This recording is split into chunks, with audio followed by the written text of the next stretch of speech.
Voy en estos momentos a saludar al maestro Ricardo Sevilla, periodista de larga trayectoria, columnista, escritor, fundador y conductor de su espacio en YouTube, Los Datos Duros, orgullosamente miembro de esta familia sin censura, porque hoy es miércoles de reportaje especial.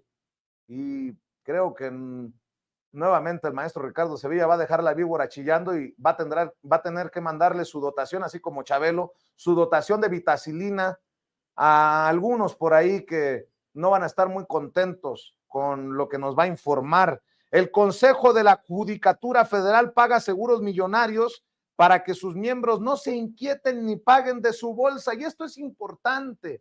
En momentos en que se define si se extinguen o no los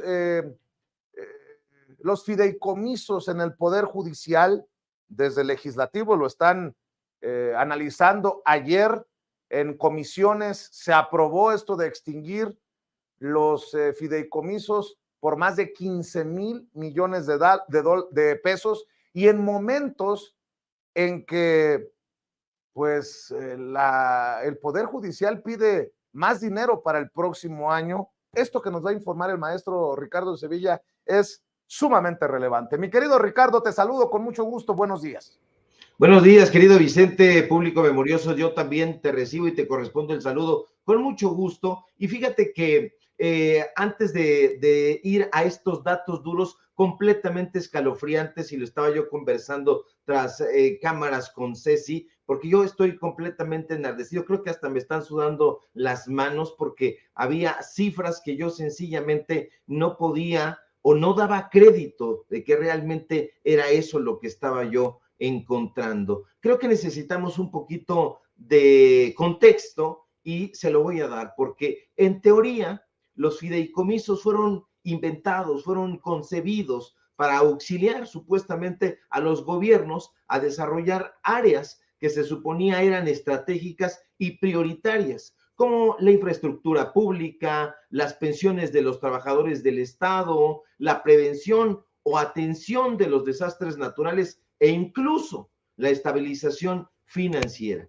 Eso es lo que había en la cabeza. Sin embargo, en algún punto las cosas, como suele ocurrir entre los corruptos, se torcieron y la administración de estos fideicomisos comenzó a utilizar mecanismos complejos y nebulosos. Y esa nebulosidad, Vicente, infelizmente fue aprovechada por los gobiernos en turno para mantener espacios de opacidad y discrecionalidad en el uso de los recursos. De hecho, cuando Andrés Manuel López Obrador llegó a la presidencia, se topó con que a nivel federal había 374 fideicomisos públicos, entre comillas. Y no solo eso, se dio cuenta de que a través de ellos se manejaban enormes, pero enormes cantidades de dinero que provenían la mayoría del presupuesto.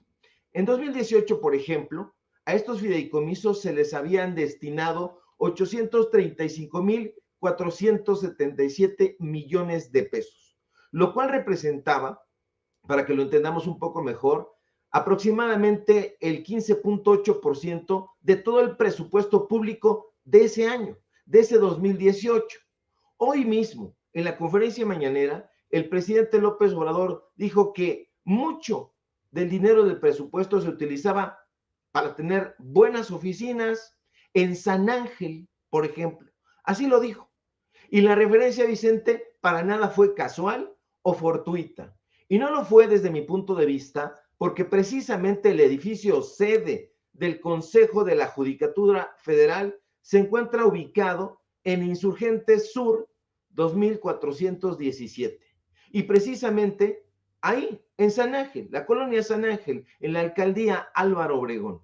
Y ahí, en el Consejo de la Judicatura Federal, es donde actualmente se está librando una batalla contra el Poder Ejecutivo, porque se están aferrando a estos fideicomisos. Se supone que en teoría el Consejo de la Judicatura Federal, porque es importante también mencionarlo, es el órgano encargado de la administración, de la vigilancia, de la disciplina y de la carrera judicial del poder, valga la redundancia, judicial de la Federación. Pero en los hechos, Lamentablemente no es así.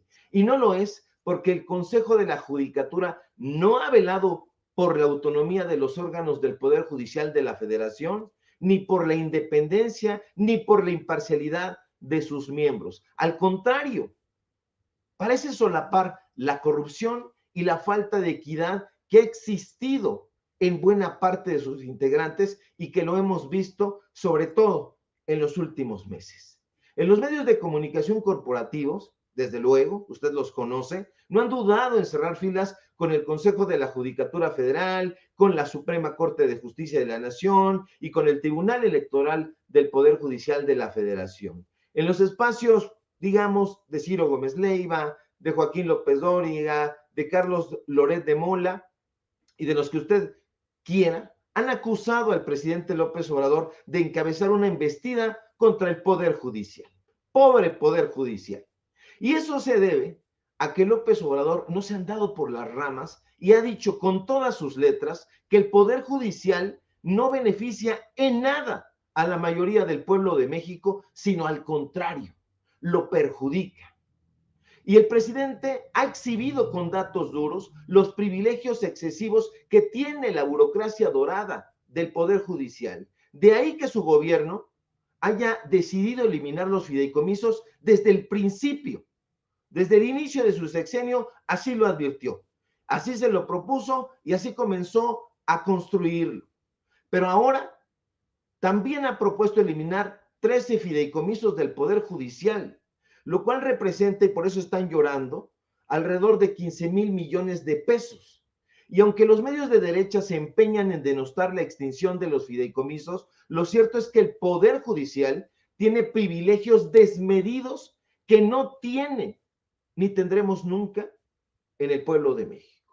Y es que las cifras que manejan esos fideicomisos son absolutamente delirantes. Y aunque el Consejo de la Judicatura se ha empeñado en mantenerlas ocultas, nosotros hemos dado con algunas de ellas. Le pongo un ejemplo. El Consejo de la Judicatura Federal tiene una disque secretaría técnica que es la encargada de tutelar el famoso Fondo de Apoyo a la Administración de Justicia. Y resulta que al consultar el saldo patrimonial más reciente de ese fideicomiso, cuya fecha llega apenas al 31 de marzo de este 2023, nos pudimos dar cuenta de que la millonaria cantidad de recursos que manejan apenas no la podemos imaginar, Vicente. Y es que le estoy hablando de que el dichoso Fondo de Apoyo a la Administración de Justicia al que tanto se aferran y con tanto ahínco defienden los, entre comillas, impartidores de justicia, es de, escúcheme bien, 5,845,855,829 pesos. Se lo vuelvo a repetir para que no haya lugar a dudas. 5,845,855,829 pesos. Eso es lo uno. Ese es el patrimonio, apenas a marzo de este año. Pero no solo esta clase de fideicomisos son los únicos con lo que cuentan estos impartidores de justicia, siempre así, entre comillas. No, Vicente, nada de eso. Hay más. Tienen toda suerte de prestaciones. Seguros de gastos médicos mayores, qué bueno que tengan seguros de gastos médicos mayores. No se quiere, por supuesto, que ningún juez, que ningún magistrado, que ningún ministro padezca. No se quiere, no se desea, ni ellos ni nadie. Pero si los impartidores de justicia, por ejemplo, trabajan, están en activo o trabajaron, es decir, están jubilados en el Consejo de la Judicatura y tienen, no sé, un automóvil, una camioneta, no hay problema. Ni ellos se preocupan y no se preocupan de su manutención porque tienen vales de gasolina. Pero el Consejo es tan generoso, Vicente, que no solamente les da vales de gasolina, no, también les paga los seguros a sus vehículos.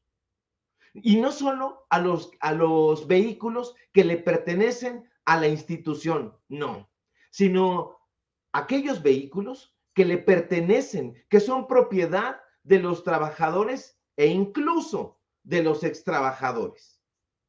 Pero eso no es todo. También hay computadoras. Es deseable para su trabajo, por supuesto, pero ahí hay computadoras las que quieran en esa burocracia dorada.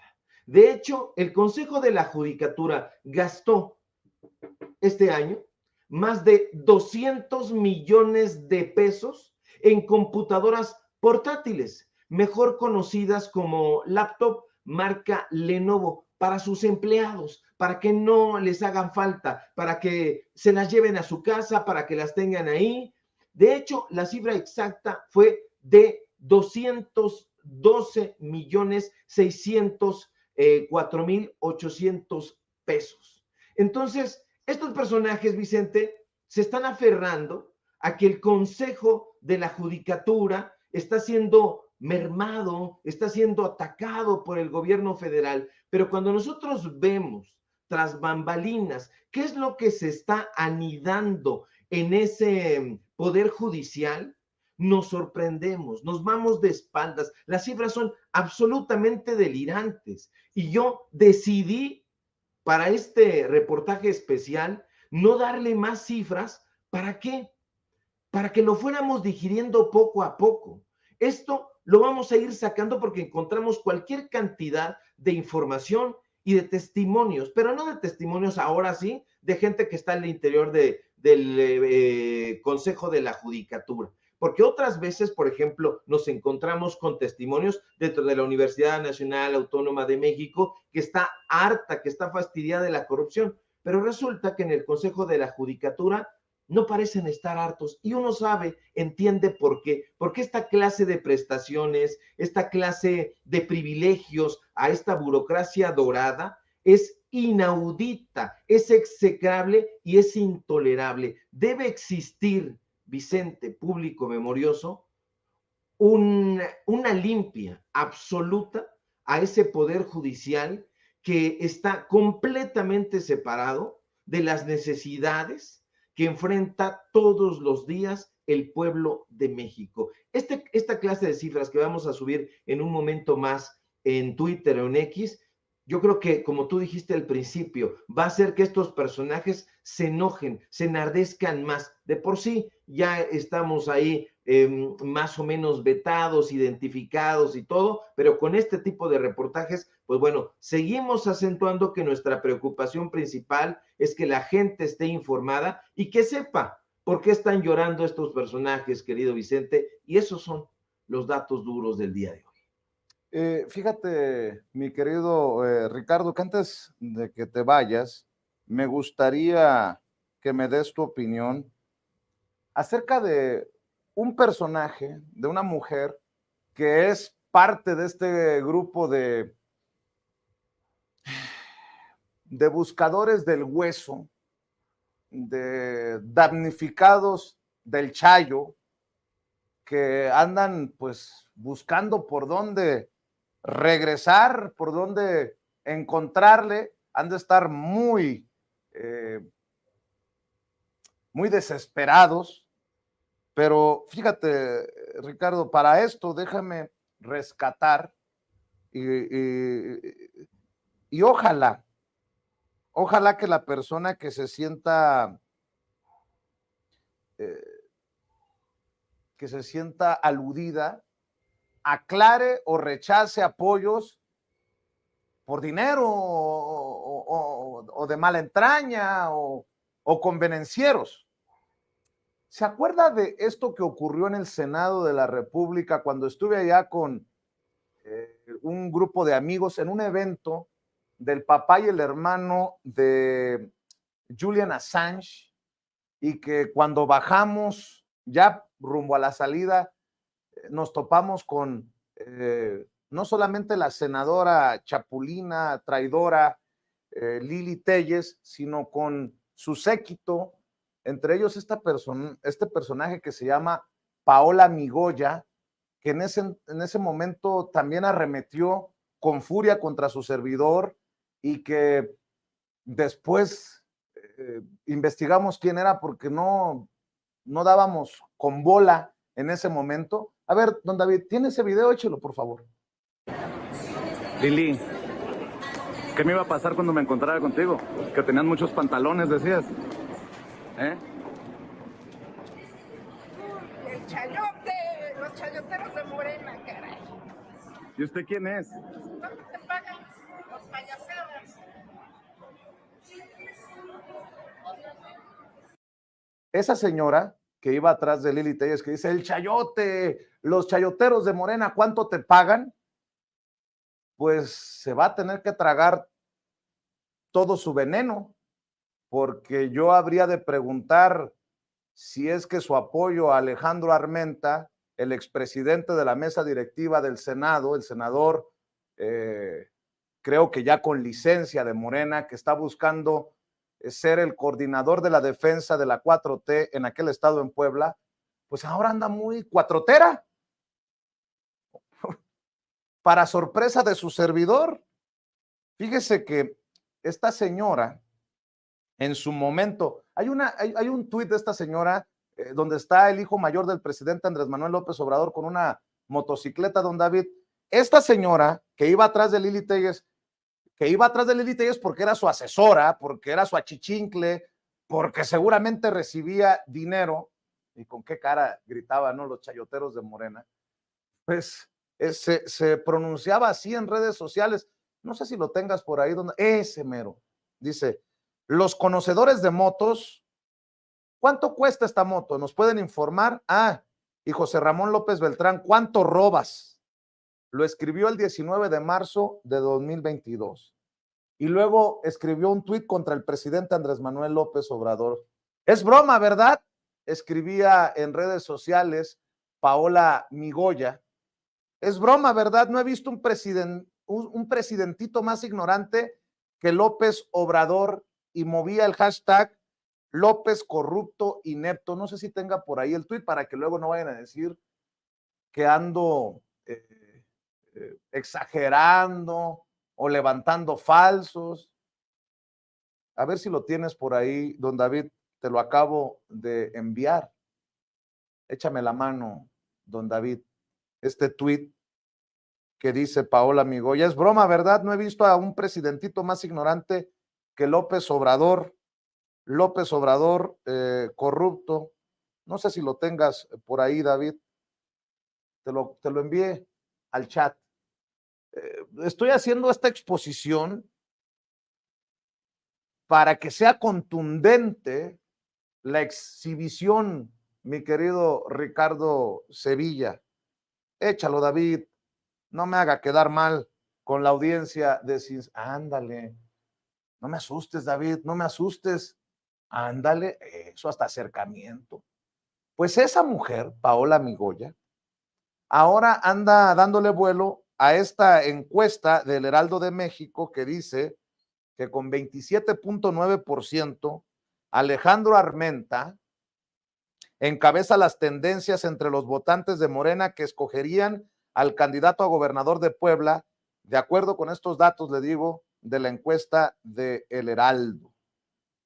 Esta misma señora que dice y le contesta a Luis Guillermo Hernández, el maestro Luis Guillermo Hernández, y a todos los que la están señalando, dice esta señora: nunca me he ido. Soy y seré una actora política activista que no necesita hueso para incidir en la política, pero sobre todo para trabajar por servir a Puebla y las agendas ciudadanas, agenda anticorrupción, empoderamiento ciudadano, inversión social y productiva y sustentable. Bueno, pues la señora que me gritaba chayotero de Morena, que cuánto cobraba, ahora está apoyando a Alejandro Armenta, y acabo de escribir en Twitter a Alejandro Armenta que debe de desmarcarse pues de este apoyo que es como el beso de la bruja, ¿no? Y en momentos en que se habla de muchos chapulines, espero que también se analice el brinco que dio o que quiere dar esta asesora o exasesora de Lili Telles. No sé si ya se le acabó a ella el chayote o a ella se le acabó ya el dinerito que le daba a Lili Telles y ahora ande buscando hueso en Puebla, en caso de que llegue Alejandro Armenta a la coordinación de la defensa de la 4T. Mi querido Ricardo Sevilla, perdón que me haya extendido en esta exposición, pero creo que era importante definirle a la audiencia el personaje y sobre todo por alusiones personales. Yo le digo a Alejandro Armenta que no te ayuden, compadre. ¿Qué pasó con estos personajes, con estos apoyos? Y no crea que estoy exagerando, me acabo de meter al tweet de esta señora Paola Migoya y casi con mucho respeto lo digo, me vomito. Dice, Armenta Puebla, Puebla alza la voz y dice, Armenta es la respuesta, haciendo campaña en redes sociales por Alejandro Armenta. Inalcanzable. Alejandro Armenta se perfila como el ganador de la encuesta que lo perfilaría como el candidato único para contender por la gubernatura de Puebla.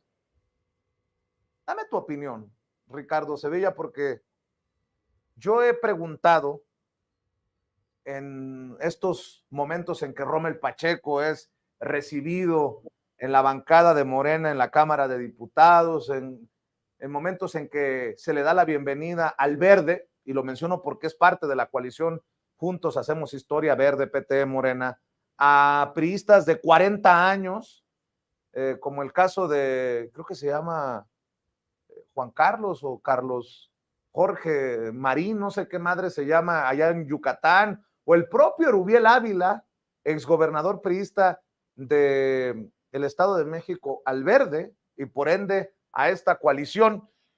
¿Hasta dónde? ¿Qué sí? ¿Qué no? ¿Quién sí? ¿Quién no? Porque este personaje ha sido verdaderamente repudiable por sus declaraciones contra el presidente, contra sus hijos, contra la 4T, e insisto, por alusiones personales a su servidor, también exhibo esta situación. Mi querido Ricardo Sevilla, te escucho. Sí, esto es absolutamente repudiable, querido Vicente, como bien apuntas, y por eso yo he dicho que más que una plaga de chinches, hay una plaga de políticos chapulines. Y estamos viendo que como este personaje, Paola Migoya, pues este brote proviene esencialmente del PAN, pero también del PRI, del partido Rémora, del PRD, y de aquí a poco no me extrañaría que viéramos aterrizar por ahí, tocamos madera, pero a Miguel Ángel Osorio Chong. Y eso no es bueno, porque estos personajes, estos políticos chapulines, no es que hayan visto los defectos, ni las incongruencias, ni los abusos de los partidos políticos donde militan o donde militaban, porque muchas veces tienen incluso el descaro de estar apoyando, entre comillas, desde la bancada, desde el partido político que aún representan. Tampoco es que hayan reflexionado sobre las traiciones, sobre las falsedades que estaban solapando en sus partidos políticos. Infelizmente, lo único que están haciendo estos chapulines es mirar que sus partidos políticos van en picada, que están naufragando, que hay aguas álgidas, y por eso están saltando muy desesperados, vehementes, hacia otros partidos que les pueden asegurar su sobrevivencia.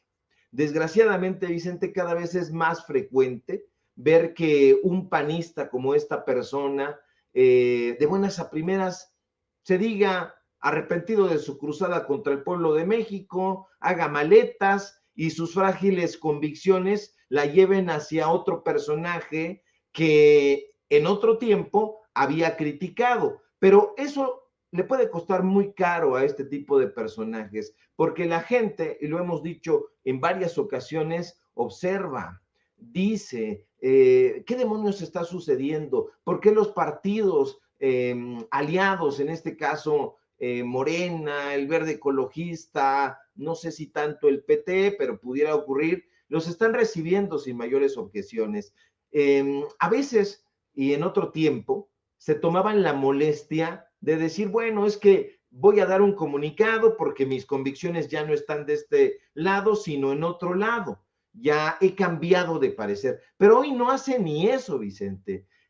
No se toman la molestia de decir por qué saltaron a ese otro lugar o por qué han cambiado de convicciones en un tris. Y eso precisamente ha engendrado la desconfianza de las personas. Y esas preguntas que se hacen las personas o que nos hacemos las personas, mejor dicho, pues son muy sensatas porque nos preguntamos, ¿cómo demonios vamos a depositar nuestra confianza en aspirantes que pidieron el desafuero del presidente López Obrador? Uno pensaría que eso no sucedería, pero sí ha sucedido porque uno de los personajes que pidió de forma más vehemente el desafuero del presidente López Obrador cuando era jefe de gobierno fue Germán Martínez Cázares. Y entonces eso no importó, se fue a la Cámara de Senadores, donde está ahora disque como plural. ¿Cómo vamos a confiar en ese tipo de personajes, en Rommel Pacheco, en esta señora Paola Migoya? ¿Cómo se puede creer en la sinceridad de personajes que la semana pasada se estaban desgañitando, lanzando cruentas críticas en contra de los libros de texto gratuitos, por ejemplo? No hay forma de hacerlo, Vicente. Al pueblo no le gusta que lo subestimen. Al pueblo no le gusta que intenten verle la cara. Estamos muy politizados y lo que queremos es una auténtica transformación, un cambio real, un cambio de fondo. No queremos a políticos enmascarados, a representantes falsos que intenten darse baños de pueblo o que se pongan la camiseta de un partido o del otro conforme su ocurrencia en ese momento. Estamos hasta el gorro de burdos, de descarados, de traidores. Estamos hartos del chapulineo. Y ese ha sido el gran error, abrirle la puerta a esta clase de personajes ofensivos, veleidosos, que el día de mañana está comprobado, le pueden dar una puñalada trapera a los intereses del pueblo de México. Olvídese usted que le den la puñalada a López Obradorismo, porque eso lamentablemente es muy frecuente, pero lo que se está traicionando pues es al pueblo de México. Nosotros no queremos a esta clase de personajes ahí porque tienen una cara dura y pocas convicciones, y yo creo que haría muy bien Armenta en desmarcarse de esta persona, porque como tú bien apuntas, pues ha sido delirante en sus críticas en contra del gobierno de la Cuarta Transformación, pero ojalá que se dé el caso, porque si no, eso va a colocarlo en una posición muy, muy frágil. Para cerrar, si me permites decir, mi querido Ricardo Sevilla, en este comentario editorial, a mí me han criticado por lo que llegué a decir hace años del presidente Andrés Manuel López Obrador, mis críticas desde la trinchera que tenía allá en Chicago. Me he disculpado incluso por exabruptos y hasta por sobredimensionar ciertos temas. Pero en el camino definimos, en este tiempo de definiciones del que habla el presidente Andrés Manuel López Obrador, agarrar el toro por los cuernos y decir de qué lado de la historia estamos. Y a pesar de eso, muchos han estado chingue, con videos viejos, con comentarios de su servidor, y ni la labor que creemos que hemos hecho por la honestidad, la transparencia, nuestra definición de decir estamos del lado de la transformación ha servido para que muchos, entre comillas, nos perdonen. Bueno, si ha sido un pecado lo de nosotros, la pregunta para el senador Alejandro Armenta: Alejandro, ¿usted acepta este apoyo de la asesora o exasesora de Lili Téllez, considerada traidora por el propio presidente Andrés Manuel López Obrador, y de lo que orgullosamente también me siento responsable que haya llegado el punto en que el presidente la haya declarado traidora porque yo estuve insistiendo? en las mañaneras, en varias de mis planteamientos al presidente. Alejandro Armenta, no es momento de desmarcarse de este personaje que grita a los cuatro vientos. Bueno, en redes sociales, Armenta es la respuesta, porque le doy otros 3 tweets para que vea qué nivel de personaje lo anda apoyando. No, pues wow, Chairo escribió el 20 de junio de este año. No hace un año, no hace 2, no hace 3. El 20 de junio de este año. No, pues wow, Chairo. Sin duda son altas cualidades para ser secretaria de Gobernación en referencia a Luisa María Alcalde. 1% de capacidad. Por eso estamos como estamos. A los gobiernos se les cuestiona y se les exige resultados. No están ahí para ser alabados. No son dogmas de fe. Es un insulto a los pobres de este país. O cuando escribió, ¡qué horror! Puro Chairo que apoya la destrucción de México y convertirnos en una dictadura bananera.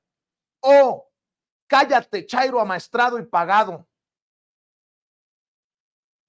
Bueno, ya escucharon alguna disculpa de Paola Migoya, por lo menos hacer el esfuerzo para ofrecer disculpas al movimiento de la transformación, a los Chairos, aludidos o no por nombre y apellido en sus tweets.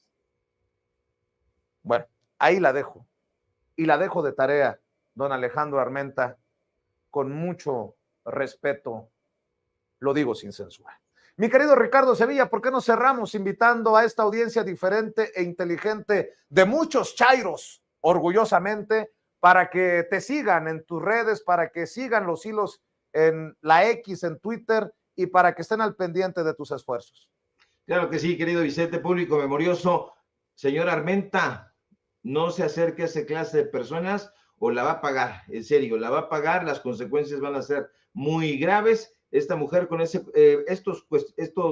estas afirmaciones de bananeros no se está refiriendo al tema histórico de las bananeras que había en Latinoamérica y en Sudamérica, porque no conoce de historia. Se asocia a esa fruta, a la banana, con la que se los da a los primates, se le da a los changos, se les da a los micos, se les da a los gorilas, y entonces en ese sentido, esta señora lo único que hizo fue un comentario racista en contra de quien nos llama ella chairos. Eso significa que una mujer racista que ahora va a trabajar con un chairo, pues eso es una incongruencia absoluta. Síganme por favor en mis redes sociales en X o Twitter, @SevillaCrítico, en Facebook Ricardo Sevilla, y nada más. Síganme por favor en Paralelo 24, este portal de noticias, este portal de investigaciones periodísticas. Síganme por favor en Los Datos Duros. Hoy tenemos informativo en punto de las 8:30 y por supuesto aquí en La Familia Sin Censura. Y la verdad, el plátano a mí no me gusta, así que se lo dejo ahí